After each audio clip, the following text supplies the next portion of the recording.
Hi students सभा हिंदी राष्ट्र भाषाல कोविड-19 part का सारांश लिखिए அது பார்க்க போறோம். இது 5th லெசன், இது இம்பார்ட்டன்ட், அதனால இது பார்க்கறோம்.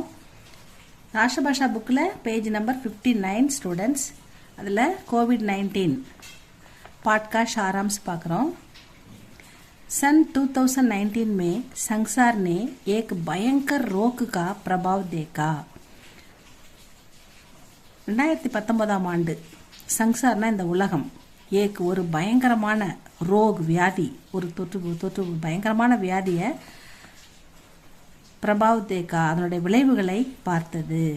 பிரபாவ்னா இந்த ரோகுக்கா பிரபாவ் நோயுடைய விளைவுகளை தேக்கா இந்த உலகமே பார்த்தது.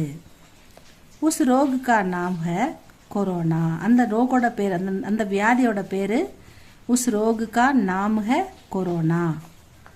इसे कोविड-19 के नाम से लोग जानते हैं. இந்த வியாதியை कोविड-19 அப்படின்ற பேர்ல மக்கள் அறிந்திருந்தார்கள்.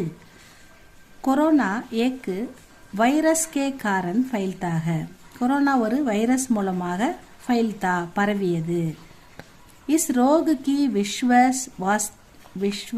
स्वास्थ्य संगठन உலக சுகாதார அமைப்பு, உலக சுகாதார அமைப்பு அப்படின்னு பேர் இதுக்கு. इस रोग को विश्व स्वास्थ्य संगठन ने महामारी पैंडेमिक घोषित किया. இத உலக சுகாதார நிறுவனம் ஒரு தொற்று வியாதி, மகாமாரினா தொற்று வியாதி, ஈஸியில் எளிமையா டக்குன்னு பரவிடும் அப்படின்னு கோஷித்துக்கியா அறிவித்தது. இது ஒரு பயங்கரமான தொற்று வியாதின்னு இந்த உலக சுகாதார நிறுவனம் அறிவித்தது.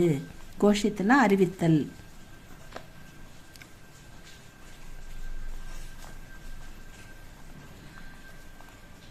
கொரோனா கி உற்பத்தி, அது கொரோனா எப்படி சப்சே பகலே முத எப்படி வந்துச்சு, எல்லாத்தோடக்கு முன்னாடி அது எப்படி தோன்றியதுன்னா 1930 மே ஏக் முர்கி மே, முதல்ல ஒரு கோழிக்கிட்ட தான் அது இருந்தோம் அந்த வைரஸ்.